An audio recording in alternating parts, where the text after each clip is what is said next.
اعوذ باللہ من الشیطان الرجیم بسم اللہ الرحمن الرحیم. عزیزان من، آج مئی 1976 کی 2 تاریخ ہے اور درس قرآن کریم کا آغاز سورہ طٰہٰ کی آیت 61 سے ہو رہا ہے.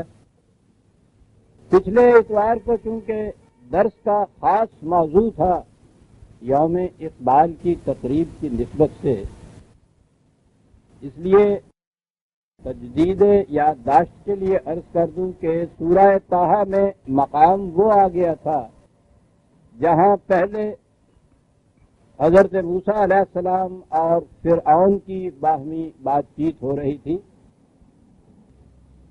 فرعون نے محسوس کر لیا کہ ان کے ساتھ بات چیت میرے بس کی بات نہیں. ویسے بھی وہ ایک دینی رہنما کی حیثیت سے آئے تھے، جسے عام الفاظ میں کہا جائے گا کہ ریلیجس میٹر تھا، یہ امور مذہبیہ تھے. اس لیے اس نے مناسب سمجھا کہ انہیں امور مذہبیہ کے جو ماہرین ہیں انہی سے بھڑا دیا جائے. اور اس میں ایک خاص سازش پنہا تھی کہ عوام کو اکٹھا کیا جائے اور وہ اپنے مناظرے میں وہ اس قسم کی باتیں کریں جو ان عوام کے اسلاف کے خلاف جائیں، تو وہ خود بھڑک اٹھیں گے اور اس کی ٹکا بوٹی کر دیں گے، یا یہ ان کے ہاتھوں سے شکست کھا جائیں گے تو پھر بھی میری فتح ہو جائے گی. یہ ایک سازش تھی جس کے تابع اس نے یہ کہا کہ بات میری اور تیری نہیں، عام ایک اجتماع ہوگا اور اس میں تمہارا مقابلہ ہمارے مذہبی منتریوں یا پجاریوں حامان اور اس کے جنود سے ہوگا. حضرت موسیٰ علیہ السلام نے کہا کہ بہت اچھا، انہی کے ساتھ بات کر لی جائے گی، اجتماع میں ہوگی اور اچھا ہے. جتنا کچھ فرعون کے ساتھ باتوں میں اور فرعون کی کابینہ کے اندر جو باتیں ہو رہی تھیں، یہ انر سرکل کے اندر بات ہو رہی تھی. اسی میں حضرت موسیٰ علیہ السلام نے ان سے کہہ دیا تھا کہ قال لهم موسیٰ ویلکم لا تفتروا علی اللہ کذبا، تمہاری تباہی اور بربادی تمہارا انتظار کر رہی ہے، اور وہ اس لیے کہ تم خدا کے خلاف جھوٹی باتیں گھڑ کے افترا کرتے ہو، اسے منسوب کرتے ہو ان کی طرف. تو یہیں سے بات شروع ہو جاتی ہے کہ حضرت موسیٰ علیہ السلام کا ان کے خلاف اعتراض یہ تھا کہ وہ خدا کے خلاف افترا کرتے تھے.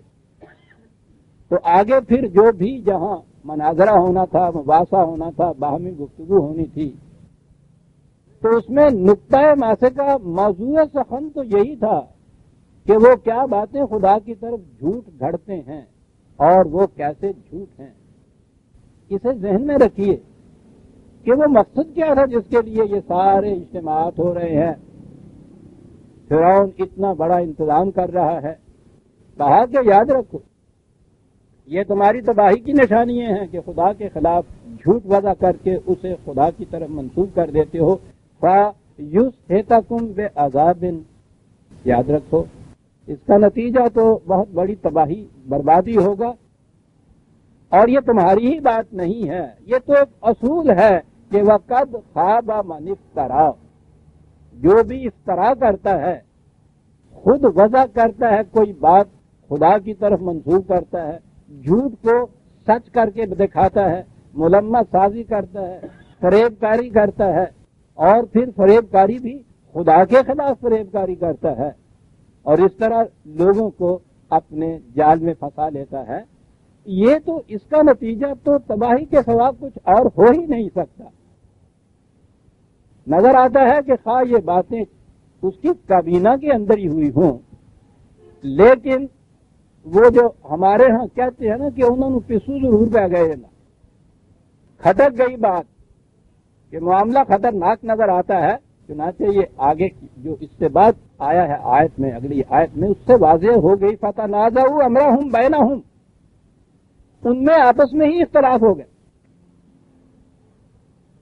اس پہ ڈسکشن شروع ہو گئے، یوں کہیے آج کی اصطلاح میں، ان کے اپنے انر سرکل کے اندر، کابینہ کے اندر، جو ان کے مشیر تھے ان کے باہمی اجتماع کے اندر، ان میں آپس میں جھگڑا ہو گیا، تنازع ہو گیا، اختلاف ہو گیا۔ وَأَسَرُّ النَّجْوَىٰ، اور اس پہ انہوں نے مناسب سمجھا کہ ایک میٹنگ خفیہ کی جائے۔ ہوتے ہیں نا ایسے اجلاس آپ کے یہاں بھی، لیجسلیچر میں بھی، کہ پھر وہ اجلاس خفیہ ہوتے ہیں۔ کہا کہ خفیہ اجلاس ہو اور اس میں مشورہ کیا جائے کہ کیا کرنا چاہیے۔ آپ دیکھ رہے ہیں کہ معاملہ کیا تھا، اس کی سنگینی کیا تھی، اس کی اہمیت کیا تھی۔ یوں ہی ایک جادوگر کا دوسرے جادوگر کے خلاف بھڑا دینا نہیں تھا، وہ بات تو ذرا آگے آتی ہے۔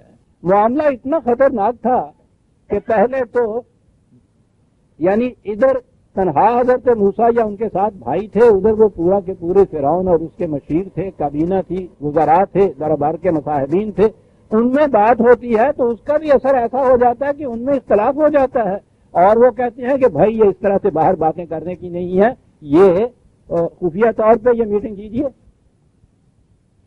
کلوز چیمبر کے اندر، اسر النجوى، اور اپنے مشورہ کو خفیہ رکھیے، بات باہر نہ نکلنے پائے۔ اب جو باتیں باہر نکل گئی تھیں ان سے بھی یہ چیز تھی کہ بنی اسرائیل کا ایک نمائندہ آیا ہے اور اس کے ساتھ اس قسم کی باتیں ہو رہی ہیں۔ اب پبلک کا مائنڈ جو تھا، عوام کا جو دل تھا، اس کو اس طرف لانا تھا کہ یہ جو آیا ہے یہ کس قدر خطرناک ہے، یا جو دونوں بھائی ان کے ارادے کیا ہیں۔ سنیے عزیزان من، بات تو یوں کہیے کہ شاید آج سے 6000 4000 سال پہلے کی ہو رہی ہے۔ قرآن واقعات تو وہ پہلی تاریخوں کے ہی لیتا ہے، سابقہ اقوام کے ہی لیتا ہے، ان کے نتائج تو ہر زمانے میں اسی طرح سے زندہ ہوتے ہیں۔ عوام سے کیا کہا گیا، مشہور کیا گیا، دو ہی چیزیں ہیں عزیزان من، سنیے۔ ایک تو ان کی اپنی حکومت تھی، آل فرعون، قوم فرعون کی، قبطیوں کی، بنی اسرائیل ان کے معگون تھے۔ دوسرے وہ مذہب پرست قوم تھی بڑی شدید۔ اب یہ دیکھیے دونوں چیزیں کس طرح کور کر رہا ہے وہ، قالوا ان ھذان لساحران یریدان ان یخرجاکم من ارضکم بسحرہما۔ پہلی چیز تو یہ ہے، سن رکھو، کہ یہ دونوں بھائی کیا سازش لے کے آئے ہیں۔ سحر کے لفظ کی بات آگے کرتا ہوں۔ کہا کہ یہ سازش لے کے آئے ہیں کہ تمہیں اس ملک سے نکال کے اس کی حکومت اپنے ہاتھ میں لے لیں۔ پہلا جھوٹ یہ ہے کہ حضرت موسیٰ علیہ السلام نے تو آ کے بات ہی اتنی سی کی تھی کہ بنی اسرائیل کو میرے ساتھ جانے دے، تمہارا ملک تمہیں مبارک، میں کچھ نہیں کہتا، میں کچھ نہیں چاہتا، میں تو یہ چاہتا ہوں کہ جس قوم کو تم نے زندگی اس طرح اجیرن کر رکھی ہے اسے یہاں سے نکل جانے دے۔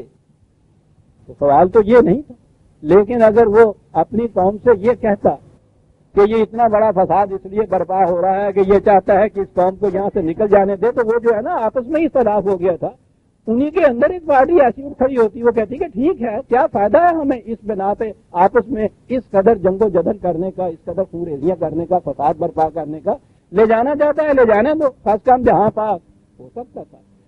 پروپیگنڈا اسے کہتے ہیں۔ یہ نہیں کہ وہ لا علم ہے، بات پہلے یہاں سے شروع کی ہے کہ بنی اسرائیل کو میرے ساتھ جانے دے، میں تو یہ چاہتا ہوں، یہ کہنے کے لیے آتا ہوں۔ یہ نہیں کہتا فرعون یا اس کا پروپیگنڈا سیکٹری یا اس کا وہ وزارت اطلاعات عامہ جس آج کی اصطلاح میں کہتے ہیں، یہ نہیں کہتے وہ بات، وہ کہتے ہیں سنتے ہو پتا تمہیں کہ یہ کیا سازش لے کے آیا ہے۔ ممکن ہے کہا ان الفاظ میں ہو کہ زبان سے تو یہی کچھ کہتا ہے، انڈیا اس کا یہ ہمیں معلوم کر لیا ہم نے اندر اس کے ساتھ ڈسکشن کرنے سے، چاہتا یہ ہے کہ ملک چھین لے تم سے، حکومت جا رہی ہے ہاتھوں سے، تو وہ پورا طبقہ پوری قوم جو حاکم تھی تو اس سے اگر کہا جائے کہ تم سے تو ملک چھینا جا رہا ہے، حکومت چھینی جا رہی ہے، تو ایک تو یہی چیز کچھ کم نہیں تھی، اور ساتھ پھر اب حامان بھی تو آ گیا تھا۔ یہ تو خالص حکومتی کی بات تھی، سیاست تھی اس میں تو، اور عوام کے جذبات تو سیاست سے زیادہ مذہب سے وابستہ ہوتے ہیں۔ جو اس زہر سے نہیں مرتا اسے اس گڑ سے مارا جاتا ہے۔ کہا کہ ان کے اندیے یہ ہیں کہ یہ ملک تم سے چھین لیا جائے، اپنی حکومت قائم کی جائے، وَيَذْهَبَ بِطَرِيقَتِكُمُ الْمُثْلَىٰ، اور یہ جو مذہب تمہارے ہاں چلا آ رہا ہے، اللہ اکبر، اتنا عظیم مذہب صاحب، اتنا بلند مذہب، یہ مسلح کا لفظ عجیب و غریب ہے۔ یہ طریقے لیے بھی تو آیا ہے کہ خود تمہارا مذہب لاجواب بے نظیر ہے، اور دوسرا لفظ مسلح کے معنی ہے اتنے بڑے بزرگ جو تمہارے ہیں ان کا طریق جو ہے۔ اب لے آئے نا اسلاف کو کہ مذہب کے متعلق بھی بات تو کی ہے، اگر آن میرٹ انہوں نے اس سے بات چھیڑ دی تو ممکن ہے کہ وہ وہاں اس میں جیت جائے۔ سوال ہی نہیں ہے، سوال یہ ہے اتنے بڑے تمہارے ہاں کے ائمہ کرام، اتنے بزرگ ایسے اسلاف، وہ ان کا طریقہ دیکھو، کیا لفظ ہے قرآن لایا ہے، ان کا راستہ، ان کا طریقہ، وہ چھیننا چاہتا ہے تم سے، وہ سنو یہ کیا سازش ہے، باقی رہ جاتا ہے کوئی پوری مملکت میں کہ جس کو اس سے متاثر نہ کیا گیا؟ دونوں ہی طبقے تھے نا، ان سے کہا کہ وزارتیں چھنتی ہیں، عمارتیں چھنتی ہیں، سرداریاں چھنتی ہیں، یہ سب کچھ جاتا ہے، ان سے کہا تمہارا مذہب ختم ہو رہا ہے، اسلاف کے طریقے میں لیا میٹ کر دے گا، یہ سنتے ہو؟ بھڑک نہیں اٹھی ہوگی قوم کو؟ لیکن کہا کہ ہم اس پہ فرعونیت کی روح سے استبدادی ہاتھ نہیں ڈالنا چاہتے، کھلے میدان میں اس کو موقع دینا چاہتے ہیں کہ اپنی بات ثابت کرے۔ اب آئی ہے بات عزیزان من سحر کی۔ اگرچہ سورہ اعراف میں یہ پہلے سارے واقعات آ چکے ہیں اور میں وہاں پوری وضاحت سے بیان کر چکا ہوں، لیکن ایک تو بار بار کندے مقرر جسے کہتے ہیں اس سے بات زیادہ واضح ہو جاتی ہے، اور پھر درس میں بہت سے ایسے احباب آتے ہیں جو پہلے نہیں آئے تھے، اس کے بعد آتے ہیں، نئے آتے ہیں، ان کے لیے بھی جہاں یہ بات آتی ہے کچھ نہ کچھ اس کی وضاحت ضروری ہو جاتی ہے۔ پہلا تو اصول یہ یاد رکھیے جسے میں ہمیشہ دہراتا ہوں کہ قرآن کریم نے جو بار بار کہا ہے کہ ہم نے اسے عربوں کی واضح زبان میں نازل کیا، زبان کی اہمیت بڑی ہے قرآن میں، اور قرآن خود اس کی اہمیت بار بار جتا رہا ہے۔ وہ کیوں اس چیز کو ایسے بیان کرتا ہے؟ اور پھر یہ ساتھ کہتا ہے کہ اسی کی قوم، ہر رسول کو اس کی قوم کی زبان میں وہی دیتے ہیں تاکہ وہ بات سمجھ سکے زبان میں۔ تو زبان کا سمجھنا نہایت ضروری ہو گیا عزیزان۔ اور زبان کے متعلق تو ہر شخص جانتا ہے کہ جتنے بھی اہم الفاظ اس میں آتے ہیں، ایک تو ان کے لٹرل میننگ لغوی معنی ہوتے ہیں۔ پانی کے معنی پانی، یہ جو پینے والا ہوتا ہے، ٹھیک ہے، لیکن اس کے بعد زبان میں انہی الفاظ کے محاورے ہوتے ہیں، اصطلاحات ہوتی ہیں۔ پانی پانی ہے یہ، لیکن جب کہے تو وہ پانی ہو گیا، تو یہ تھوڑا ہے کہ وہ انسان سے مٹکا بن گیا اور پانی تھا سارا۔ دیکھا آپ نے کہ زبان پہ زور دینے کے معنی کیا ہیں؟ کہ یہ سوچو کہ یہ الفاظ جو ہیں وہ قوم انہیں کن معانی میں استعمال کرتی تھی، لغوی طور پہ کیا معنی تھے، اور اس کے بعد مجازی طور پر، اصطلاحی طور پر وہ قوم ان الفاظ کو کن معنوں میں استعمال کرتی تھی۔ اور پھر اگلی چیز یہ کہ بعض ایسے الفاظ بھی ہیں کہ جنہیں قرآن نے اپنی اصطلاحات کے طور پر استعمال کیا ہے۔ اگلی چیز یہ ہوگی کہ اس اصطلاح کے قرآنی معنی کیا ہیں۔ اب وہ بنیادی لغوی لٹرل میننگ جو ہے وہ بہت پیچھے رہ گئے۔ قرآن کریم سمجھنے کے لیے عزیزان من اس فرق کا ملحوظ رکھنا نہایت ضروری ہے۔ زبان پہ زور دیا گیا ہے، اور پھر وہ ذرا سی اپنی بات آ گئی، یہ تھی وہ چیز، اہمیت اس کی جس کے پیش نظر برسوں تک میں ویسے قرآن کو سمجھاتا رہا، درس دیتا رہا، لکھتا رہا، لیکن جہاں میں نے کوئی بات ایسی لکھی جو عام تراجم کے سے ہٹی ہوئی تھی، فوراً اعتراض اس کے اوپر آیا کہ یہ خود وضع کرتا ہے اس کی بات. تو میں نے پھر ضروری سمجھا کہ قرآن کریم کے الفاظ کا لغت ایک مرتب کیا جائے اور اس میں کوئی بات اپنی طرف سے نہ لکھی جائے. لغت میں تو کوئی بات اپنی طرف سے لکھی نہیں جا سکتی. لغت میں تو اہل زبان کی سند کی ضرورت ہوتی ہے، اور جہاں قرآن کریم کا یہ اعجاز ہے کہ یہ محفوظ ہمارے تک چلا آ رہا ہے، اس زبان کا بھی یہ اعجاز ہے کہ وہ جو زمانہ نزول قرآن کریم کے اندر زبان بولی جاتی تھی جسے عربی مبین کہا گیا ہے، وہ زمانہ جاہلیہ کے شعراء کے اندر محفوظ چلی آتی تھی. اور شاعری میں الفاظ منتقل ہوتے ہیں، نثر کا مفہوم منتقل آگے ہوتا ہے. ان کی بنیادوں پر ہمارے ہاں ایسے ایسے ضخیم مستند لغت مرتب ہوئے ہیں جن میں ایک ایک لفظ کے متعلق بڑی ہی سندوں سے بتایا گیا ہے کہ عرب انہیں اپنے ہاں محاورے کے طور پر، مجازی معنی کے طور پر کس طرح استعمال کرتے ہیں. تو اب یہ تو نہیں کہ زبان پہ جب زور دیا جائے تو ہم پانی کے معنی، یہ پینے والا پانی گلاس میں جو ہے، بس یہ معنی لے لیں اور اس ساری کتاب میں جہاں پانی کا لفظ آئے وہاں اس کے یہی معنی کرتے چلے جائیں. آپ دیکھیں گے متعدد مقامات پر نہ صرف یہ کہ بات سمجھ میں نہیں آئے گی، وہ اس میں کچھ مذاق انگیز صورت ہو جائے گی. کہیے جہاں آئے کتاب کے اندر کہ وہ شرم سے پانی پانی ہو گیا، اور آپ اس کے معنی ترجمہ کر دیجئے انگریزی میں یا اردو میں ہی، کہیں بھی کہیں واٹر واٹر. سیدھی سی بات. آپ تو ہنس پڑے، بات ہی ہنسنے کی تھی. آپ کے ترجمے اس طرح ہوئے ہیں. یہ جتنے آپ بظاہر مستند ترجمے سمجھ رہے ہیں یہ انگریزی زبان کے بھی، وہ اس طرح سے ترجمے ہوئے. اور وہ تو انہوں نے کرنے تھے. وہ تو سیل وغیرہ نے ابتدا کی تھی نا ترجموں کی. متشدد قسم کے متعصب عیسائی پادری، انہوں نے آپ کے ہاں یہ تراجم کی طرح ڈالی ہوئی. اور ہم تو بھیڑے ہیں، معصوم قوم تو ہوتی بھیڑے ہیں. انہوں نے جو طرح ڈالی ہمارے ہاں کے بھی انگریزی میں ترجمہ کرنے والے وہی کر دے گئے. اور انگریزی میں کیا بات، ادھر اردو میں بھی ہمارے ہاں یہی ہوئی.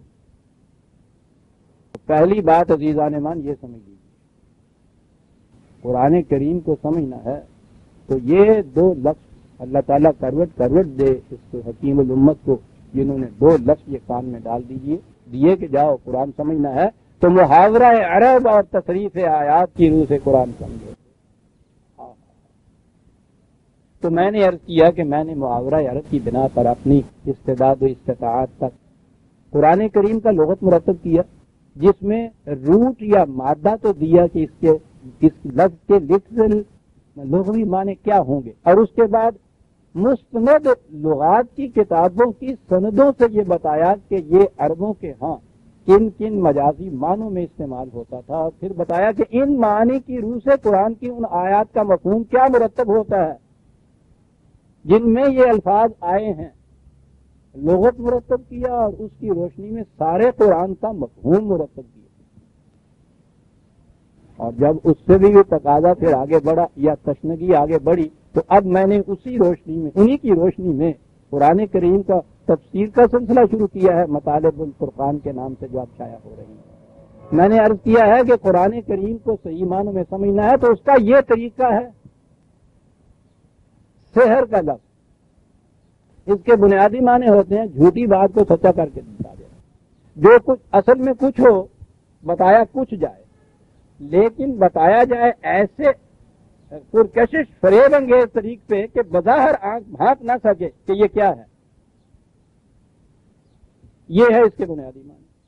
اور پھر جب شاعری تو ان کے ہاں آسمان پر پہنچی ہوئی تھی، زبان شعر میں جب یہ سحر کا لفظ آئے گا، ہمارے ہاں یہ لفظ جب آتا ہے ہماری زبان میں، ہمارے محاورے میں، تو آپ دیکھیے کس کس معنی میں یہ لفظ استعمال ہوتا ہے. سحر بیان جسے یہ کہتے ہیں وہ مداری جادوگری نہیں کر رہا ہوتا. عام طور پر بھی جسے کہتے ہیں کہ صاحب یہ تو جادوگری ہے، وہ میجک کے معنی میں نہیں استعمال ہوتا. یہ لفظ مسحور کن جسے ہم کہتے ہیں، سحر انگیز جسے ہم کہتے ہیں، جادو کا ساتر، یہ الفاظ ہے ہمارے. یہی جو جہاں اس نے یہ کہا ہے کہ یہ دو، اب میں عرض کروں گا کہ معنی اس کے کیا ہو گئے، ساحر جن کو کہا گیا ہے اپنے سحر کی زور پہ یہ چاہتے ہیں کہ تمہارا ملک تم سے چھین لیں، تمہارا ایسا بلند طریق مذہب وہ تم سے چھین لیں، دیکھنا ان کے قابو میں نہ آ جانا، سحر کا لفظ ہے نا۔ اتفاق ہے کہ ہمارے ہاں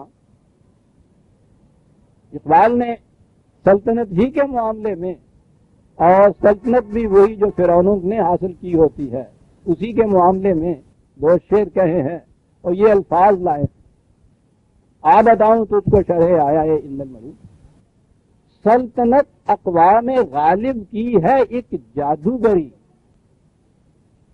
اب یہ جادوگری کی تفسیر سن لیجیے، نیند سے بیدار ہوتا ہے ذرا محکوم اگر، پھر سلا دیتی ہے اس کو حکمراں کی ساحری۔ سمجھ لیا کہ کیا معنی ہے الفاظ؟ آپ کے ہاں کن معنی میں استعمال ہو رہے ہیں یہ لفظ؟ یہ کیا ساحری ہے؟ ڈگڈگی بجاتا ہے وہ مداری کی طرح وہ کچھ کرتا ہے؟ جی، سلطنت اقوام غالب کی ہے ایک جادوگری۔ یہ آج ہی نہیں کہ جادو کے زور پہ سلطنتیں قائم رہتی ہیں، سحر کے زور پہ، فرعون کے ہاں بھی سحری کے زور پہ تھے۔ عزیزان ایمان، کوئی انسان دوسرے انسانوں کو اپنا معصوم نہیں بنا سکتا تا وقت ہے کہ ان کے دل میں یہ عقیدہ راسخ نہ کیا جائے کہ یہ انسان نہیں ہے، اس سے اونچا ہے کچھ۔ ذل اللہ علی الارض ہے، زمین پر خدا کا سایہ ہے، اوتار ہے یہ فرعون کا تو لفظی راہ کا اوتار تھا، سورج دیوتے کے اوتار، اور وہ لفظ ہو یا نہ ہو وہ تو بنایا ہی یہ جاتا ہے۔ کیا وہ بادشاہ خود اپنے آپ سے کہتا، اپنے آپ کو کہتا ہے کہ میں خدا کا اوتار ہوں؟ حامان کہتا ہے ساتھ، یہ جادوگر آ کے کہتا ہے، ان کی سحر بیانی اس انسان کو خدا کا اوتار بنا دیتی۔ یہ کیوں؟ ہر جگہ آپ دیکھیں گے پوری تاریخ کے اندر ہر فرعون کے ساتھ حامان ہوتا ہے۔ راجا بن نہیں سکتا تا وقت ہے کہ اس کے ساتھ برہمن جو ہے اس کی رکشا کرنے والا نہ، وہ اس کی حفاظت کرتا ہے، وہ یہ اس کے ماتھے کے اوپر آ کے تلک لگاتا ہے اور اندر کی سازش دیتی ہو، وہ تخت پہ قدم نہیں رکھ سکتا، تاج اس کے سر پہ نہیں رکھا جا سکتا تا وقت ہے کہ وہ برہمن کے ہاتھ سے نہ ہو۔ وہ کہتا کیا ہے؟ وہ کہتا یہ ہے کہ یہ خود بادشاہ نہیں، اس کو خود حکومت نہیں ملی، خدا نے یہ اختیارات دیے اور ہمیں کہا ہے کہ ہم اس کو سونپیں یہ اختیار، یہ کہہ کے اس کی تاج پوشی کراتا ہے۔ وہ جتنے رومن امپائر میں اور یورپ کے اندر یہ تخت آج بھی اس دور میں بھی پروٹیکٹر آف دی فیتھ یا ڈیفینڈر آف دی فیتھ جسے آپ کہتے ہیں، سلطنت برطانیہ کا میں وہاں آ کے بھی، یعنی ان کے ہاں اگرچہ وہ ایک طرف پوپ اور یہ پروٹیسٹنٹ کا مذہب ہے ان کے ہاں کے پادری کا، پوپ کا تو پوچھو ہی نہیں، وہ تو خود ہی خدائی کرتا ہے۔ اتنی عظیم رومن امپائر، جب تک وہ پوپ آ کے اپنی بلیسنگ نہیں دے دیتا تھا کوئی بادشاہ مستند طور پہ بادشاہ بن نہیں سکتا تھا۔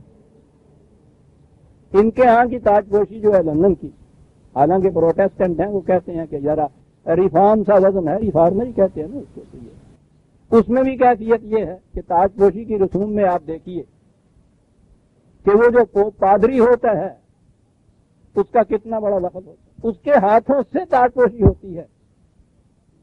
ہر دور میں فرعون کو حامان کی ضرورت ہوتی ہے، دوسرے انسان یوں ہی قابو نہیں آ جاتے۔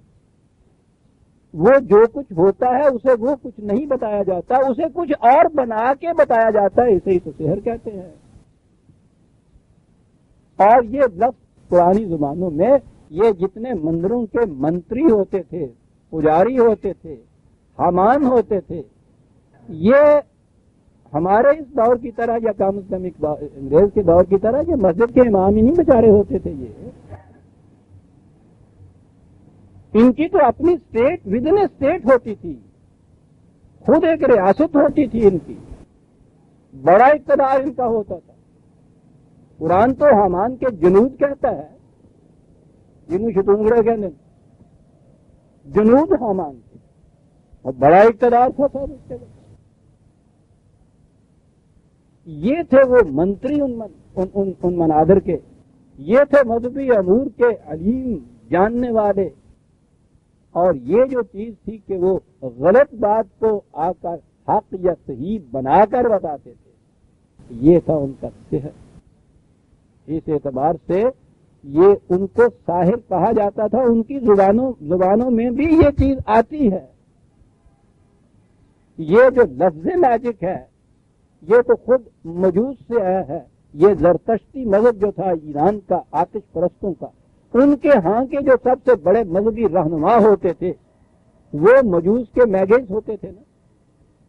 یہ ان کی طرف سے لفظ میجک بنا ہوا ہے. وہی مذہب کے اندر جو کچھ ہوتا ہے مذہب کی ساحر. یہ ہے وہ چیز. یہ ساحری کرتی کیا ہے؟ غنیمت ہے کہ کم از کم ہمارے یہ اگلی جنریشن کا تو پیچھا چھوٹا، ورنہ اس سے پہلے ہمیں منطق پڑھائی جاتی. وہ منطق کرتی یہ تھی کہ بادل کی دلیلوں سے ہر جھوٹی بات کو سچا ثابت کر، یعنی یوں نہ کہیے بلکہ رسیوں کو سانپ بنا کے دکھا دیتی تھی. منطق یا لاجک کی روح سے جو کسی کا جی آتا تھا اس کو ثابت کر دیتا تھا. وہ ایک فن ہے حقیقت میں، علم اس کو کیا کہا جائے گا.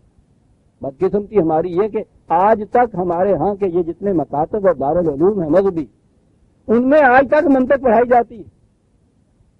وہ کرتی یہ ہے، دلائل اس قسم کے لاتی ہے، چکرا جاتا ہے انسان. ہماری بدقسمتی منطق کے خلاف ہمارے ہاں جو احتجاج بلند ہوا، وہ جو کہتے ہیں نا آسمان سے گرا کھجور میں اٹکا، تو دوسری طرف جو آئے ہیں یہ ایکسٹریم میں ہے تو یہ تصوف میں آ گئے.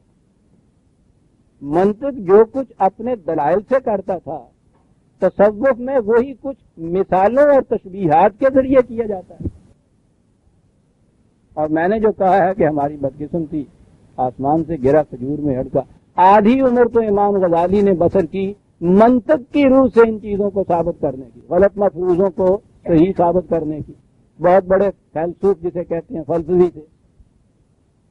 اور باقی اس کے بعد کی آدھی عمر وہ اپنے ہی خود یہ وضع کردہ یا ثابت کردہ منطقی دلائل کو توڑا انہوں نے. چلیے بڑی بات ہے، بت شکنی تو ہوا، لیکن کیا کیا؟ وہ چھوٹے بتوں کی جگہ بڑے بت بنا کے رکھ دیے، تصوف کے اندر آ گیا ساحر. یہ ساحری اس سے بھی زیادہ ہوتی ہے. ایک تشبیہ سے کہ صاحب تم کہیں وقت ہوتا تو آپ کو بتاتا. میں نے کہا کہ یہ تو وہ میدان ہے جو میرے اپنے عمر گزری ہے اسی دشت کی سیاہی میں. آدھی عمر منطقی دلال میں گزری، آدھی عمر تصوف میں گزری. یہ تو بچا لیا اس کتاب میں. مرشد کی اہمیت کا خدا کو براہ راست کیوں نہیں انسان دیکھ سکتا تھا؟ قرآن یہ کہتا ہے تم بلاؤ ہم جواب دیں گے. کہنے لگے کیا بات ہے، بڑی آسان بات ہے، ذرا سورج کی طرح بیٹھا آن کر کے تو دکھاؤ تو چولہے آ جاتی ہے. نظر آتا ہے سورج کے؟ جی نہیں نظر آتا. کہنے لگے یہ لو پانی کا پیالہ دیکھو تو اس کے اندر سارا سورج نظر آتا ہے. یہ بات ہے بیٹا، خدا کے جلال کو مرشد کے جمال کے تھرو دیکھا جاتا ہے. لو صاحب پیچھے ہی نہیں چھوڑتا اس سحر سے، اس جادو سے. نے کہا کہ صاحب قبلہ یہ تو جمال خداوندی ہے. جلال خداوندی کہنے لگے جلال خداوندی سمجھ میں آ جاتا ہے صاحب. یہ دیکھیے یہ مائی نے وہ کپاس ہے دھوپ میں ڈال رکھی ہے، سارا دن دھوپ میں پڑی ہوئی ہے، شام تک زیادہ سے زیادہ گرم ہوگی. بیٹا اسی کپاس کے اوپر آپ کی شیشہ یوں سامنے رکھو، سورج کی کرنیں اس میں سے جب گزرتی ہیں 2 منٹ میں آگ لگ جاتی ہے. براہ راست خدا کے جلال جو ہے وہ تمہیں زیادہ سے زیادہ تھوڑی سی تپش دے گا. مرشد کے یہ جو آتشی شیشہ ہے اس کے قلب سے وہ جلال خداوندی کی کرنی گزرے گی تو تمہارے ہاں معاف اللہ کو جلا کے بھسم کر کے رکھ دے گا. سبحان اللہ. چپک کے رہ جاتی ہے عزیزان من، چپک کے. پیچھا نہیں چھڑایا جا سکتا. بہرحال میں کہہ یہ رہا تھا یہ سب سحر ہے سحر یا نہیں؟ کسی طرح سے آپ ثابت کر سکتے تھے کہ رام بھی وہی ہے، رحیم بھی وہی ہے، بدھ مت یا ہندو دھرم بھی وہی ہے اور اسلام بھی وہی ہے. کبھی بات نہیں ذہن میں یہ آتا. یہاں ایک سازش سے تاریخ اٹھائی گئی. بہرحال کبھی آؤں گا ان مقامات پہ تو میں یہ تاریخیں سن رکھی ہے جاگے کیا صورتیں ہیں.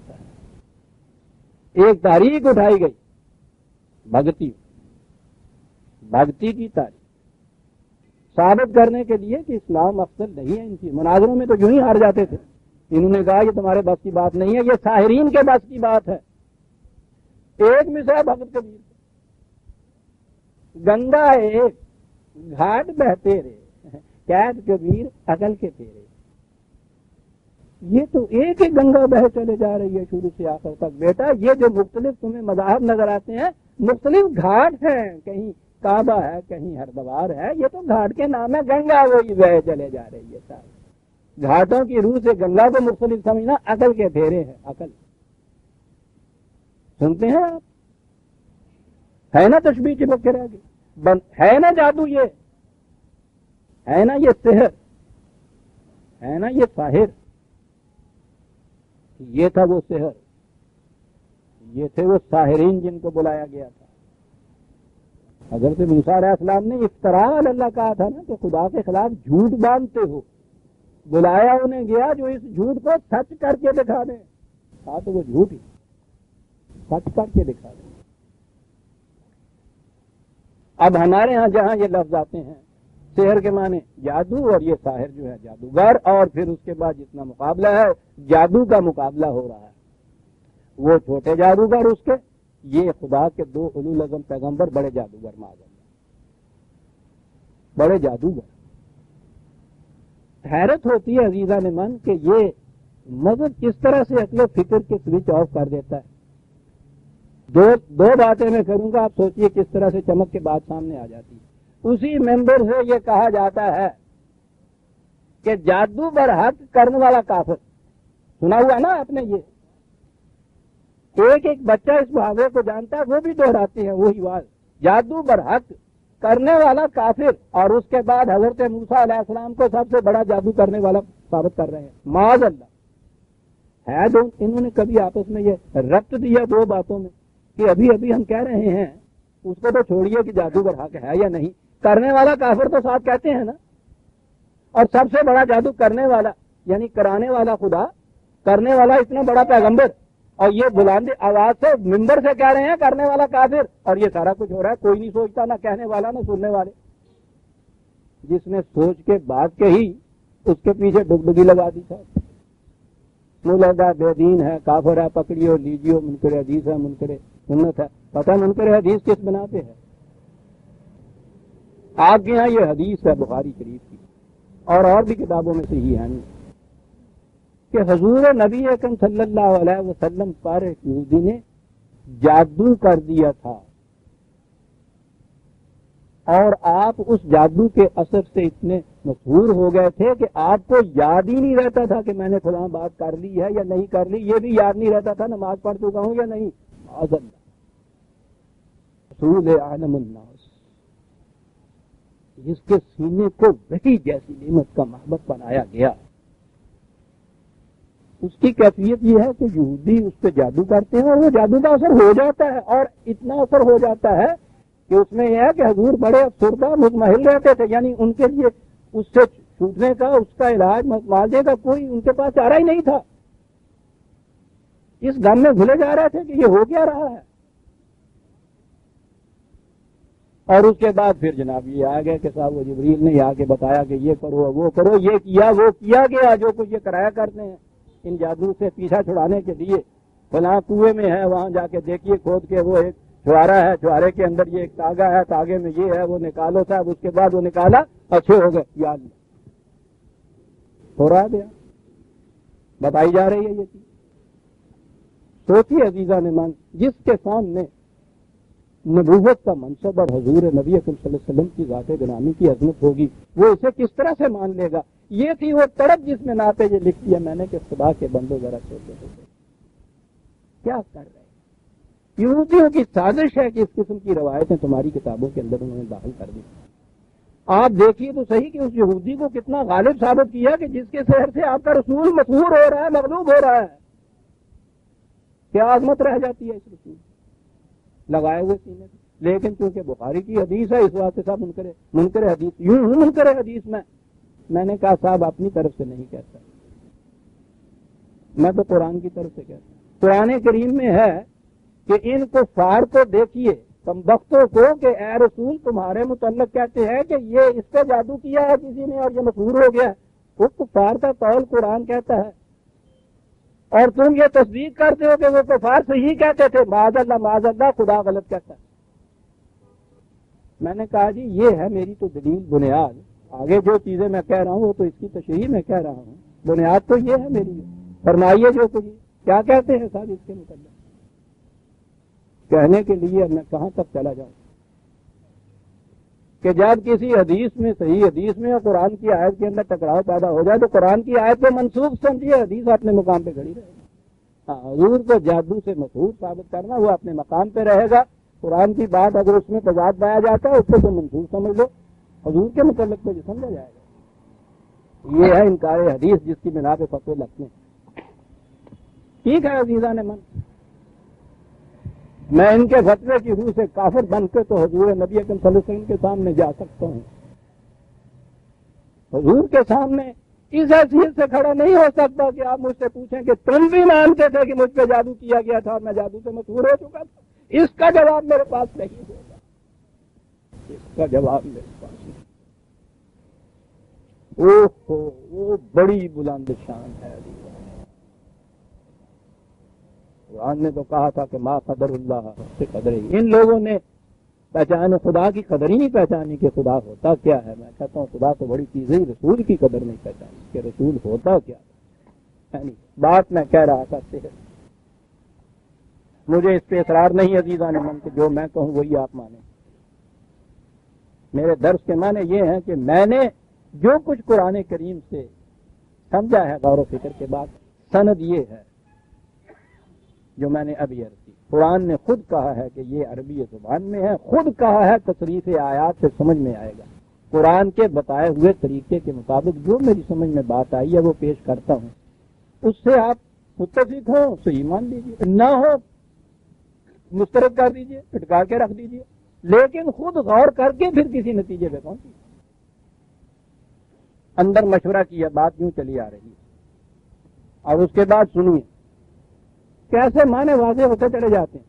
فَأَجْمِعُوا كَيْدَكُمْ ثُمَّ أَتُوا صَفًّا، عام طور پہ گنڈا کیا کہ یہ ہے جو کچھ یہ سازش یہاں ہو رہی ہے، اس کے توڑ کے لیے عزیزان من جادو ہی کا ایک تماشا دکھانا تھا تو ان چیزوں کی ضرورت کیا تھی؟ بڑے بڑے جادوگر، ان سے کہا جاتا کہ آؤ میاں جادو کا ایک مقابلہ ہوگا یہاں آ کے میدان میں، جنگل میں، یہ کرو۔ نہیں، کہا قیدکم، مقاعد تو آپ جانتے ہیں نا، ہمارے ہاں بھی لفظ ہوتا ہے، فریب انگیز سازش، خفیہ تدبیر ہے،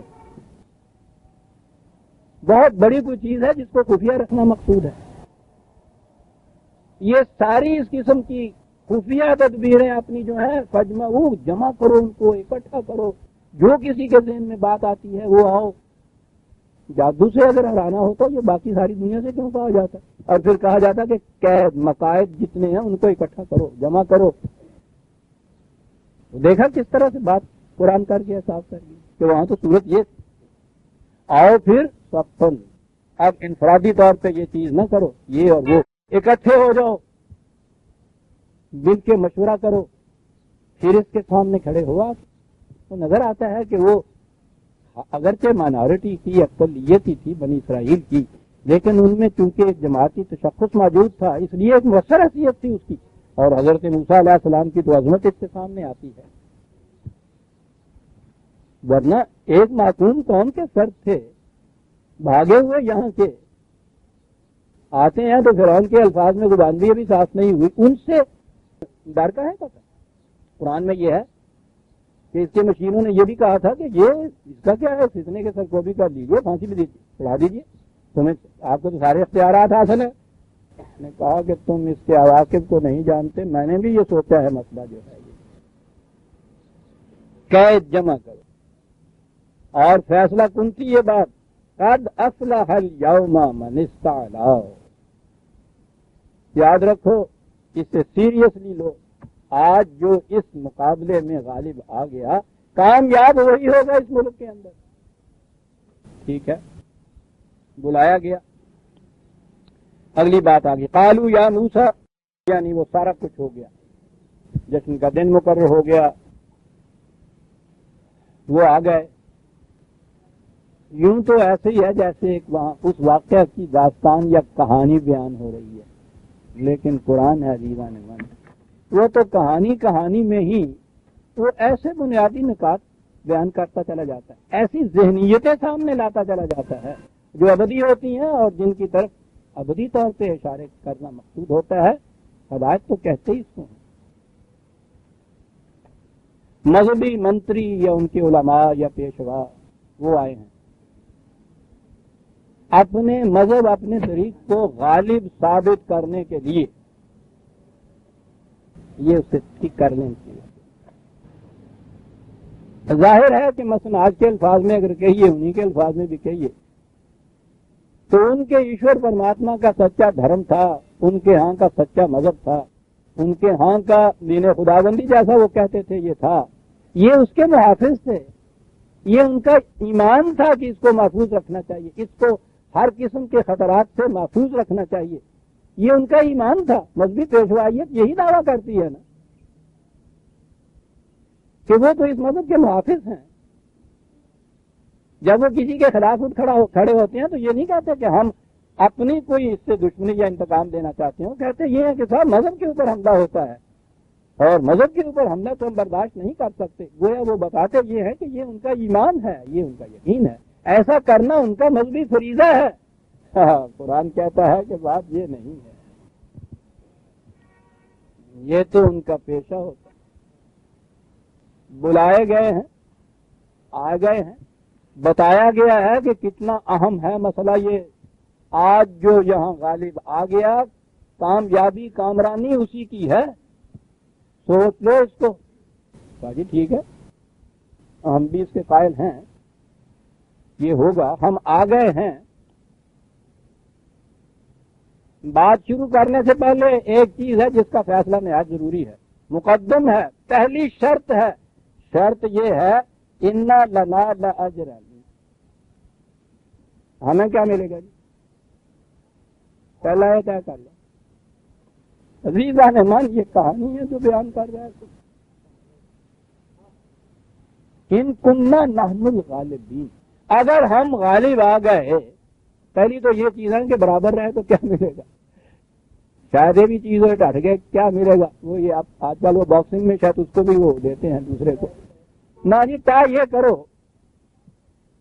کہ ہم اگر غالب آ گئے تو کیا ملے گا، پہلے یہ بات طے کرو پھر آگے قدم اٹھائیں گے ہم۔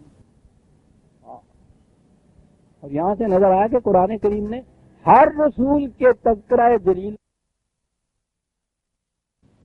نکاح خوانی کا معاوضہ، اجی جنازہ پڑھانے کا معاوضہ، وہ مردے کے کلوں کے ختم کا معاوضہ، یعنی کسی کے ہاں شادی ہو، غمی ہو، کسی قسم کی کوئی چیز ہو، ان کا معاوضہ، اذان دینے کا معاوضہ، نماز پڑھانے کا معاوضہ۔ یہ نماز پڑھانے میں کیا ہوتا، جو نماز اس نے خود پڑھنی ہے وہی ہے نا، ذرا اونچی آواز سے، اور زور و اثر میں تو اونچی آواز بھی نہیں ہوتی، بیان ہی اسی طرح جیسے اس نے خود پڑھنی تھی، یہ خود فریضہ تھا، آپ نے بھی تو ادا کرنا تھا۔ وہ کہنا کہ ہماری بات اور ہے، تمہیں اس سے کیا واسطہ، آپ تو ہم تمہاری نماز پڑھانے آئے ہیں، یعنی پڑھانے کیا آئے ہو کہ مسجد میں کہیں جگہ ہو یا نہ ہو، ہماری جگہ ریزرو پہلے کی ہوئی ہوتی ہے، کٹ لکھی ہوئی ہے میرا، یعنی یہ مقام ہے، ہمیں کیا دو گے؟ عزیزان من، کہتے ہیں پہلے طے کرو ہمیں کیا ملے گا۔ ابدی حقیقتیں ہیں قرآن عزیزان من، دنیا میں جہاں جہاں بھی دین مذہب بن گیا ہے، اور وہ تو دنیا میں ساری جگہ بن چکا ہوا ہے، اس میں تو اب استثناء بھی نہیں رہی، اوروں کو تو ہم روز کہتے ہیں، اپنے ہاں بھی یہی صورت ہو چکی ہوئی ہے۔ دین کی حفاظت کا معاوضہ گویا یہ ان کے ایمان کا تقاضا نہیں، معاوضہ مانگتے ہیں، ہمیں کیا ملے گا؟ سنیے، بلی اپنی گھاس میں اور چوہا اپنی گھاس میں سو، ٹھیک ہے جی۔ سب سے بڑی چیز یہ ہے الانعام ملے گا، اور اس کے بعد کہا کہ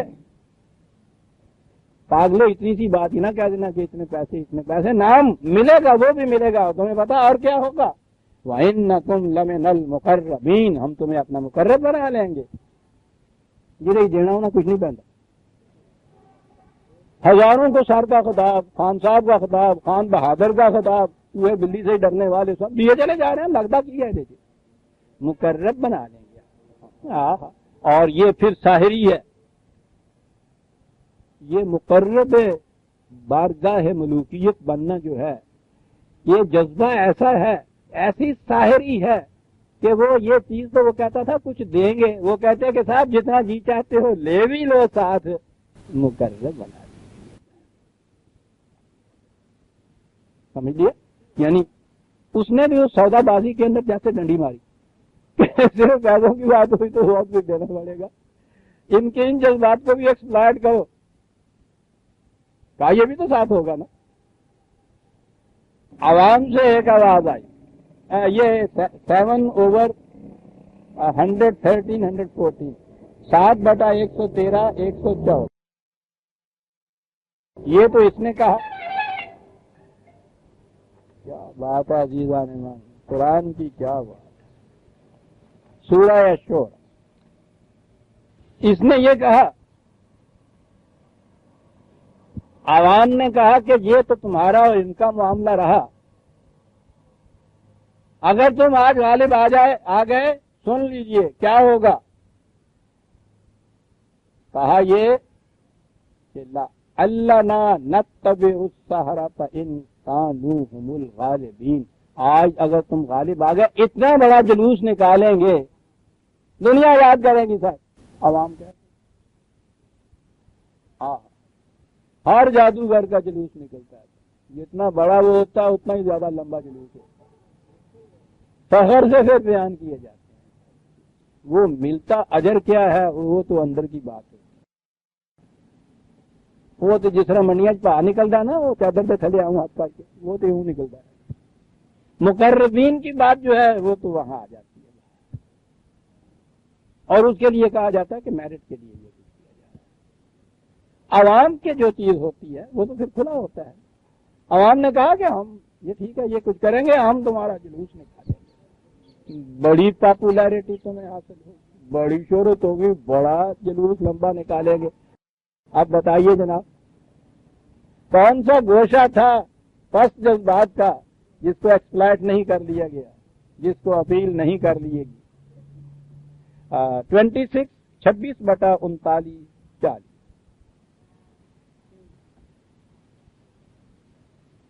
بات شروع ہو گئی۔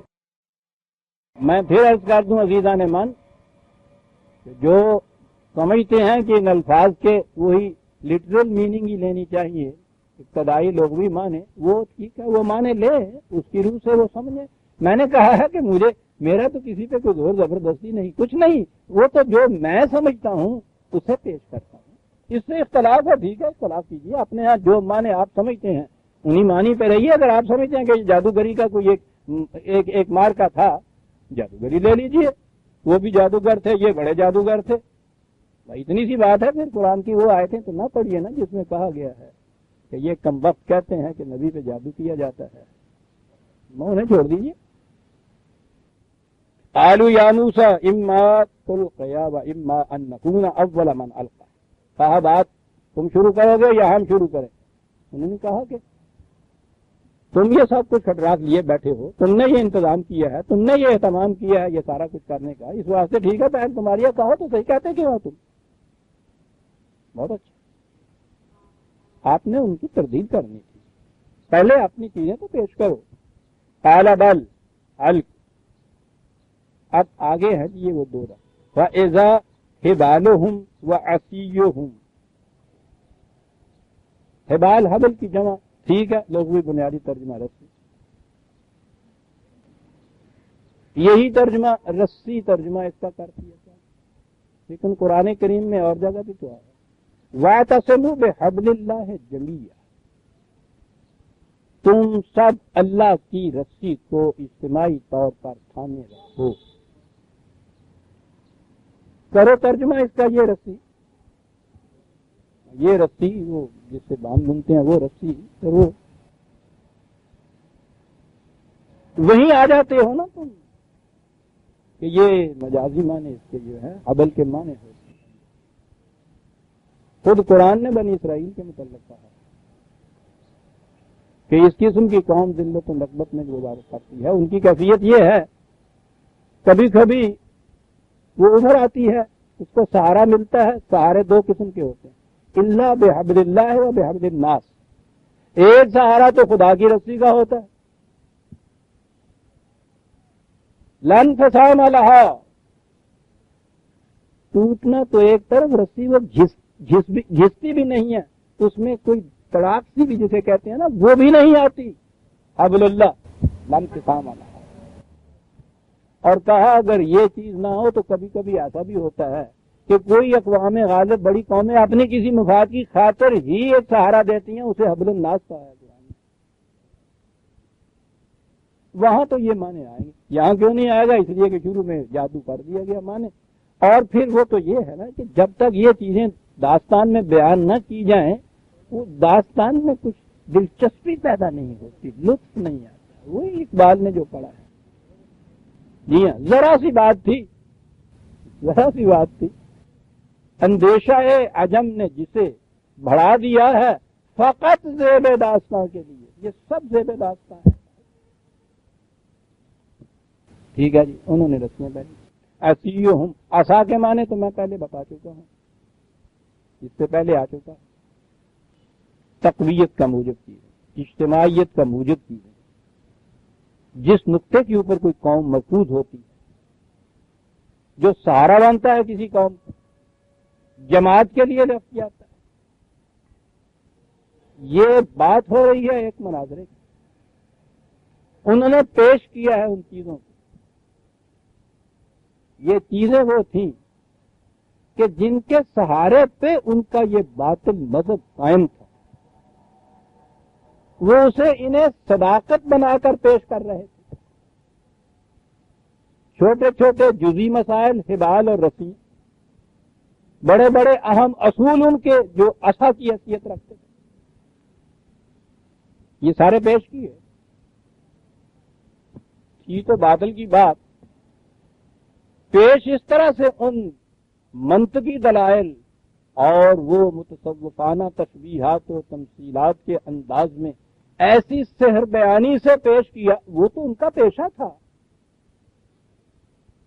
یہ پیشہ ور جو آپ کے ہاں کہیں یہ اس قسم کے متکلم یا واعظ آ جاتے ہیں، پیشہ ور، کبھی سنیے ان کو رٹی ہوئی تقریریں یہاں سے وہاں تک. ایسے مدرسے ہیں جہاں یہ ساری چیزیں اس انداز کی سکھائی پڑھائی جاتی ہیں. دیکھیے آپ الفاظ جو ہیں صاحب، ایک بحر مطالعات میں چلا آ رہا ہے ایک کے بعد دوسرے، مرادفات جتنے بھی ہیں ایک ایک چیز کے اندر کا لیے چلے آ رہے ہیں. ساری تقریر آپ دیکھ جائیے، اس کے اندر وہ الفاظ کی سحر بیانی ہوتی ہے، سننے والے مسحور ہو جاتے ہیں صاحب. بعد میں غور کیجئے تو نظر آتا ہے کہ صاحب پیاز ہی پیاز تھا، چھلکے سے چھلکا اترتا چلا جائے، نیچے سے کچھ بھی نہیں نکلتا. سارا الفاظ کا گورکھ دھندا ہوتا ہے، لیکن اس کے اندر نظم و ترتیب و ربط اس طرح سے قائم کیا جاتا ہے، سننے والے مسحور ہوتے ہیں. غلط واقعات ہوتے ہیں، بعد میں آ کر سوچتے ہیں تو خود پتہ چلتا ہے کہ یار بات کوئی بنتی تو تھی نہیں، سمجھ میں تو نہیں ہے، لیکن وہاں پتہ ہی نہیں چلتا. وہ تو جادو بیان ہے، جادو کرتا ہے صاحب، سحر بیان ہے وہاں. تو یہ کیفیت ہے، یہ کیفیت تھی. یوں بیان کیا. اور حضرت موسیٰ علیہ السلام نے جب یہ دیکھا اور عوام کی طرف دیکھا کہ ان پہ تو بڑا اثر ہو رہا ہے. کیا لفظ ہے، یخیل الیہ من سحرہم. انہوں نے یہ جو جادو بیانی اختیار کی تو حضرت موسیٰ نے نگاہ ڈالی عوام پہ، یخیل، خیال یہ گزرا انہا تسعی، کہ بات تو یہ شاید چل نکلے. یہ جو ہے نا وہ رسیاں چلتی تھیں پھرتی تھیں. عیسیٰ نے من اپنی ہی زبان کے اندر یہ ترجمے کیجیے. بات چل نکلی ہے، اب دیکھیں کہاں پر ہے. سا کا لفظی ترجمہ ہے چل نکلنا، سا کے معنی یہ چلنا اور دوڑنا. خیال کیا انہوں نے کہ عوام سے جو اثر ہو رہا تھا کہ بات تو کچھ چل نکلی ہے. سوچ رہے عجیب عجیب. جب یہ پھر آپ جادو کی طرف آئیں گے، ماڈرن دور میں آئیں گے تو اب وہ جادو والی بات تو ہمارا نوجوان طبقہ تو مانتا نہیں، پھونک آ دیتا ہے. ماڈرن طبقے میں آ گئے آپ، ماڈرن تفسیریں ہونے لگی. مرزا صاحب کے مرزا محمود جو تھے وہ ماڈرن بن گئے تھے. مرزا صاحب تو خیر قدیم پرست تھے صاحب، ان کی تفسیر کے اندر یہ ہے کہ وہ جو رسیاں تھیں اصل میں ان کے اندر انہوں نے یہ جو سپرنگ ہوتے ہیں نا یہ اندر اس کے بلے ہوئے بال کے ڈال دیے ہوئے تھے اور ان کر کے چابی آپ کے پانی کھلانا جس طرح ہوتا ہے ہاں جی صاحب جس طرح بنایا ہوتا تو وہ یہ ٹھیک ہے کھلانے میں وہ سام بھی ہوتا ہے یوں کر کے اور چابی دے گئے تو انہوں نے چھوڑا تو وہ سام یوں یوں یوں یوں چل رہا تھا. کہنے لگے باقی رہا تھا تو لاٹھیوں کے اندر انہوں نے پارا بھرا ہوا تھا. یہ تفسیر ہے قرآن کی. مسلم معود کہتا ہے الہام ہوتا ہے مجھے. غلط ٹھیک ہے یہ جی غلطی کسی الہام تو یوں نہیں ہے لیکن یہ الگ بات ہے کہ قرآن نے کہا شیطان بھی یوں ہونا الہام کہ کبھی کبھی وہی شیطان کی طرف سے بھی ہوتی ہے. رسیاں دے اندر سے پریک دیتے ہوئے سن سوفیاں دے اندر انہوں نے پارا پڑیا ہوا سی کہ لائے سن جی وہ تو کچھ لائے سن. پھر اگے دسو بھی آ جڑا نال سی جڑا وڈا ساحر انہیں کی اندر دیتا ہوا سی انہوں نے کوئی وڈا دیتا ہوا ہونا نا. آج جڑا چھوٹا تو چیز رسی اگے آنی ہے سامنے کہتے ہیں افسوس ان پہ نہیں آتا. ان کا تو پیشہ ہے. مداری پہ کبھی افسوس نہیں آتا کہ وہ یوں کر کے 1 روپے کے 2 کیسے بنا دیتا ہے. ذرا آپ ریزن سے کہیے دیکھیے کہ اگر یہ 1 کے 2 بنائے تو اپنے گھر میں بیٹھا ہوا مالا مال ہو جائے. اس کے بعد یہ کیوں کہتا ہے کہ چمڑے کی جھونپڑی میں آگ لگی دے دا بادہ اللہ کے نام کا پیسہ. سیدھی سی بات ہے. کبھی یہ بات نہیں سوچی جاتی. یہ سوچیے ان کے ہاں افسوس آتا ہے ان دیکھنے والوں پہ جو سمجھ لیں سچ مچ کے واقعی یہ روپے کے 2 بنا دیتا ہے. افسوس اس قوم پہ آ رہا ہے کہ اس قسم کے لوگوں کو بھی متبعین اور فالوورز مل جاتے ہیں. اس سے آپ سوچئے کہ قوم پہنچ کہاں گئی ہے آپ کی. تو دین کے بلند حقائق نہ ہی سمجھ میں تمہارے آئے نہ ہی فکری ذہن تمہارا اتنا بلند ہو. کم از کم مزہ کا انگیز باتیں جو ہیں ان پہ تو حق دیجئے. اتنی سی تو اتنا شعور تو اپنے رکھیے. نہیں صاحب اس پہ بھی سبحان اللہ صاحب اور انہیں مسلم معود مانا جاتا ہے انہیں معمول میں اللہ مانا جاتا ہے. اور ان کی کیا بات ہے. اگر میں آپ کو کہیں ماڈرن ایپ کے اور مفسرین کی یہ بتا دوں آپ تفسیر ہے تو آپ دیکھیں گے کہ صاحب کس قدر خرافات ہیں جو جمع ہوئی ہیں ان کے اندر. ماننے والے مان رہے ہیں. قوم کے سامنے اس قسم کی باتیں پیش ہی اس وقت کی جاتی ہیں عزیزان من جب قوم کی ذہنی سطح ایسی پست ہو جاتی ہے. اور پھر وہ گل جی پنجابی میں کہنا ہوں کہ پیر مندیاں نو کھاندا ہے. انہیں پتا ہے کہ قوم کی ذہنی سطح یہاں پہنچ گئی ہے. کوئی اس قسم کی افواہات اور خرافات کے اوپر بھی یہ نہیں کہے گا کہ تم کیا کہتے ہو. اس پہ بھی کہیں گے سبحان اللہ صاحب کیا بات ہے. سمجھ میں نہیں آئی تھا خدا نے علم دیا تھا. تمہارے میرے اتنے سے ناریل میں آئے کیسے یہ اس کے لیے تو بہت بڑا دماغ صحیح ہے. انہیں پتا ہے کہ قوم اس قسم کی. اس لیے جو چیز میں آئے پیش کرو بس ذرا اس میں سحر بیانی ہونی چاہیے. تھوڑی لگتی ہے پیچھے جو ڈگڈگی بجاتا ہے اس کے پیچھے یہ کام لگ جاتا ہے. امور من اللہ کوئی بن جائے کوئی نبی اور رسول بن جائے کوئی مسلم محمود بن جائے خدا بن جائے. صاحب یہاں وہ لوگ بھی جو ہیں خدائی کا دعویٰ کیا انہوں نے بھی مرید ہے جی. وہ تو مصیبت ہو گئی کہ اگے گھوڑا ہی مک گیا ہوں خدا بننے کے بعد ہو کیوں ہو گئے نہیں تو پتا نہیں اور کی ماننا چاہیے نا. یہ مصیبت آ جاتی ہے نا مناظرے میں یوں شکست ہوتی ہے. آپ کو پتا ہے نا وہ مرید تھا ایک آپس میں ان کا ہوگا یہ بات جھگڑے 2 پیروں کی بات 2 ان کے مرید کون اپنے پیر کو ہیٹا کر کے دکھا. ایک نے یہ کہا کہ میرا پیر جو ہے وہ تو قطب ہے. دوسرے نے کہا میرا پیر ابدال ہے. اس نے کہا میرا پیر اوتاد میں سے ہے. اس نے کہا میرا پیر رسول ہے. اس نے کہا میرا پیر خدا ہے. شکست پا کی کہے اگے ہوں جنہوں نے کیا گھوڑا مک گیا. ایک ہی سوجی بھاگا بھاگا گیا اس کے پیر کی طرف. کہا کہ ہیچ میں دانی کے مرید چماچے میں گئے. تم نے کچھ سنا ہے تمہارا مرید تمہارے متعلق کیا کہتا ہے. کہنے کیا کہتا ہے. کہنے کا وہ کہتا ہے کہ پیر من خدا میرا پیر خدا ہے. کہنے کے لاہور بلا توبہ توبہ توبہ بابا نعوذ باللہ میں ایسا کہہ سکتا ہوں. آگئی نا پھر بات بھاگا ہوا آیا. کہنے کا سنو جناب میں نے تمہارے پیر سے پوچھا وہ کہتا ہے کہ بالکل بکتا ہے میں خدا نہیں ہوں. کہنے کا وہ بچا ایسا کی میں جانے دو خدا تو تیرا وجہ کی جان دا وہ خدا ہے. جھوٹ بولتا وہ جھوٹ بول رہا ہے۔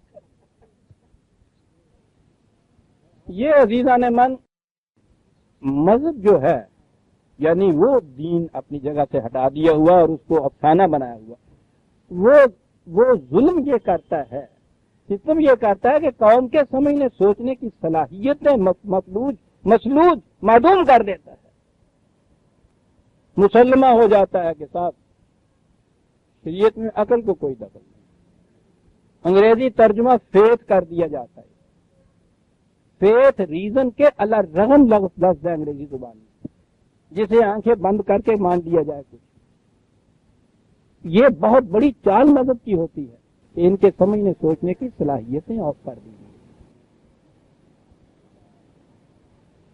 یہ جو معنی اس قسم کے یا تفسیریں اس قسم کی پیش کر کے منوا لی جاتی وہ اسی لیے منوائی جاتی ہیں کہ قوم اس سطح پہ آ چکی ہے۔ قوم کی سطح بلند ہوتی ہے تو یا تو پھر وہ یورپ والی بات، انہوں نے کہا کہ ٹھیک ہے صاحب آپ اپنے گرجے کی چار دیواری تک رہیے، جو جی میں آئے وہاں جا کے کیجیے، ہمارے معاملات میں دخل نہ دیجیے، اس ختم۔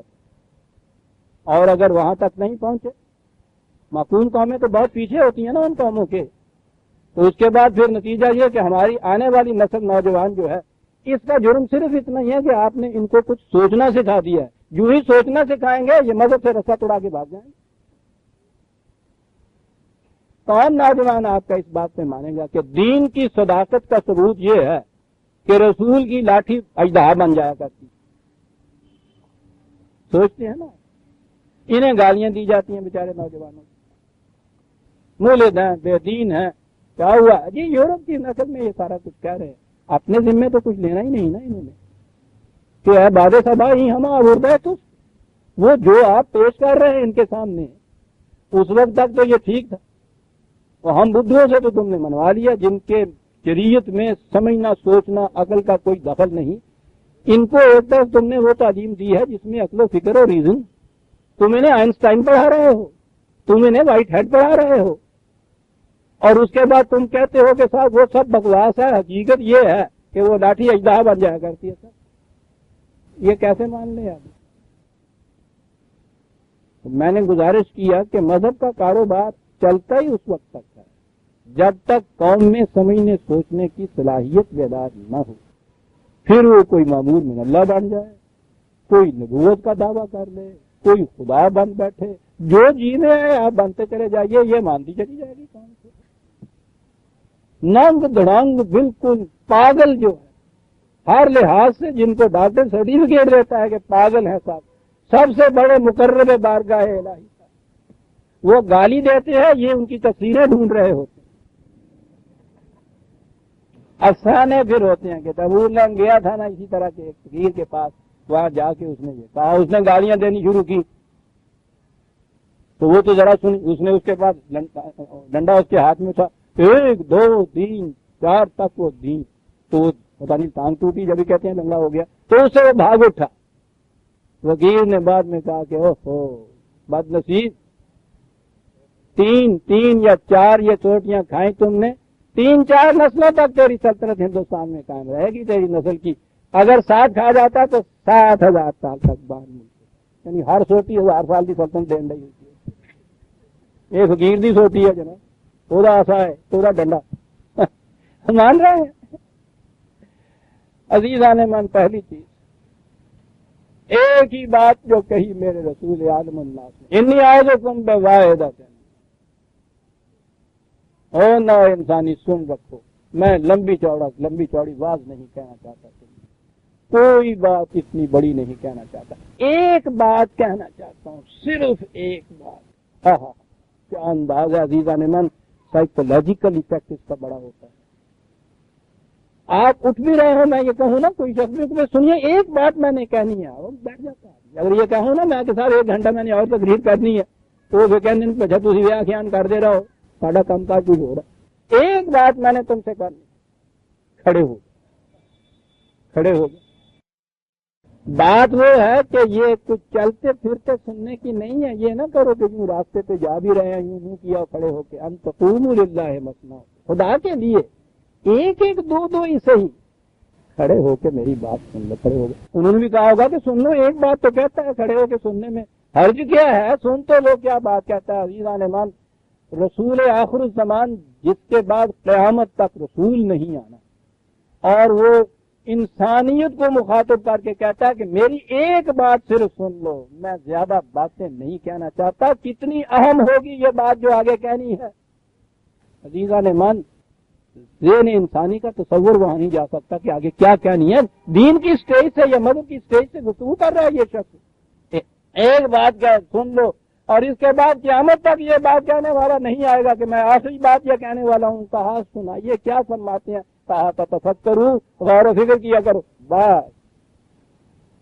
اور آگے یہ ہے کہ اگر تم نے اس بات پہ ہی غور کر لیا جو میں نے کہا ہے تو تم خود شہادت دو گے کہ وہ ماں بے صاحب تم بے مجنون، کہنے والا کوئی پاگل نہیں تھا. ایک بات جی تھوڑا سا وقت رہ گیا. حضرت موسیٰ علیہ السلام نے اور کیا، منطقی دلائل چلے آ رہے ہیں، اسلاف کی بزرگی عظمت شان سے ایکسپلائٹ کیا جا رہا ہے، تشبیہات و تمثیلات استعارات کے ذریعے سے باطل کو سچ بنا کے دکھایا جا رہا ہے. یہ ان کا فن تھا، رسول کا یہ فن ہی نہیں ہوتا. اور آپ نے دیکھا کہ وہ سننے والے مسحور ہوئے چلے جا رہے ہیں. مار کا بہت بڑا تھا، ذہن میں یہ تھا کہ یہ باتیں تو ایسی ہیں جن کا شاید توڑ میرے پاس ہے، ان کو کیسے مکسر کروں گا. اور بات بڑی عظیم ہے عزیزان من. یہاں ایک اور بات، جو شخص کسی قوم سے اور مذہب پر قوم سے وہ کچھ کہتا ہے جو وہ پہلے مانتی ہے، پہلے ہی بات میں اس کے ساتھ لاکھوں ہزاروں آدمی اس کے پیچھے لگ جاتے ہیں. وہ تو پہلے مان رہے ہوتے ہیں اس کو.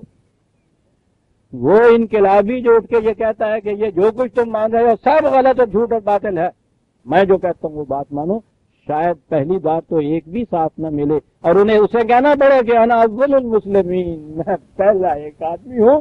سیکنڈ کرنے والا بھی نہیں تھا اس وقت. کوئی نہیں ہوتا انقلابی کا سیکنڈ کرنے والا بھی. اس نے تو بت کدے کے پجاریوں کو اور اس وہاں کے عقیدت مندوں کو جو سجدہ ریز ہیں ان سے وہ کیا یہ رہا ہے کہ توڑو ان بتوں کو، نکلو اس مندر سے. کون سنے گا اس دیوانے کی؟ یہ جو عام طور پہ کہا جاتا ہے نا کہ صاحب وہ دیکھیے نا وہ تحریک چلی ہوئی ہے صاحب بہت زوروں کے اوپر ہے، بڑا یہ سب کچھ ہے. معاف رکھیے پھر وہ ذکر آ جاتا ہے کہ تم لگے ہوئے ہو 20 سال سے 30 سال سے 40 سال سے قرآن فکر معقولیت اور ریزن اور یہ سب کچھ. کتنے لوگ ہیں تمہارے پیچھے؟ ٹھیک ہے جی، مجھے بھی یہ کچھ آتا تھا، میں نے بھی یہ کچھ کیا تھا. ہزاروں لاکھوں آسانی سے پیچھے لگا دیے جاتا. وہ بات کہو جو اگلے مانتے، سیدھی سی بات. وہ جو سارے اس مریض سے کہہ رہے تھے کہتے پرہیز کرو، ایسا پرہیز کرو، انواع کھانو نہ دیو، انواع کھانو نہ دیو، سب کچھ. وہ ایک بوئے کھلوتا ہے کہنا سی چھڈو سارے پرہیزا ہوا میں خام کا جڑ مار دیو مریض دی. انہوں نے آیا تم جو حلوہ پکا کے دیو مریض انہوں نے کہنا آدھی بھی سنو آدھی بھی سنو. عزیزان من، اس کی کون سنے جو یہ کہے خدا کے سوا کسی اور کی بات نہ مانے، اس کی کون سنے. اور جو اٹھ کے کہے کہ جو کچھ تم کہتے ہو بالکل صحیح اور راہ راست کے اوپر ہے، پہلے ہی جن کروڑوں کی تعداد میں اس کے متبعین موجود ہوتے ہیں. لہذا حضرت موسیٰ علیہ السلام کو فَأَوْجَسَ فِي نَفْسِهِ خِیفَةً موسیٰ، نفسه ہی دل میں کچھ احساس پیدا ہوا کہ بات تو ان کے اوپر اثر انداز ہو رہی ہے، متاثر ہو رہے ہیں، اور یہ تو پہلے سے ان کے ماننے والے ہیں. دل میں یہ بات اٹھی. قلنا، ہم نے موسیٰ سے کہا لا تخف انک انت الاعلی، جھوٹ اور باطل اور فریب سے خوف نہ. جب تاؤ دیا جائے گا منہ ہو جائے گا. ایک تاؤ دینے کی بات ہے ساری، یہ ساری ملمہ سازی ختم ہو جائے گی، نیچے سے تانبا نکل آئے گا. تیرے پاس تو وہ آگ موجود ہے. لا تخف انک انت الاعلی، غالب تو ہی آئے گا. اس لیے کہ ہم نے جو وحی کی روح سے تمہیں دلائل دیے ہوئے ہیں ان کا مقابلہ یہ رسیاں نہیں کر سکیں گی. فال کے معافی زمین یمن سعادت کی روح سے جو تیرے پاس ہے، تو اسے پیش کر.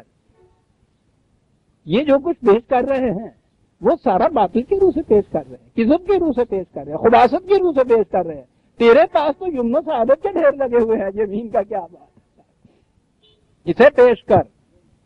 کیا بات ہے عزیزان من، میں نے ابھی کہا تھا نا کہ یہ جتنی بناوٹی چیزیں ہیں یہ ساری ختم ہو جائیں گی.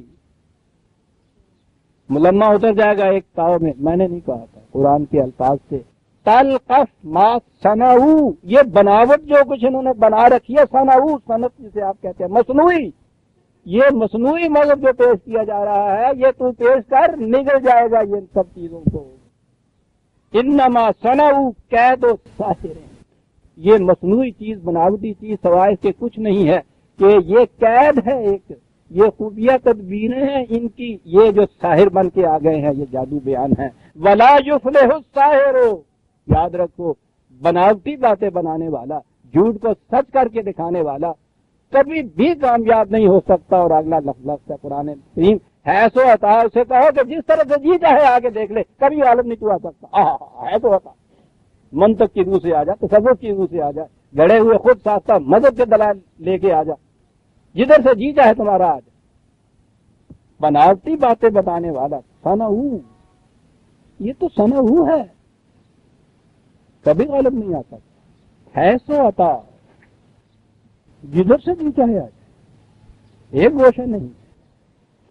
اور دین کی مخالفت تو ہر گوشے سے ہوتی ہے جیوان من. کیا بات ہے سو عطا کی، قرآن کی آواز آپ دیکھیے، ہر گوشے سے مخالفت ہوگی.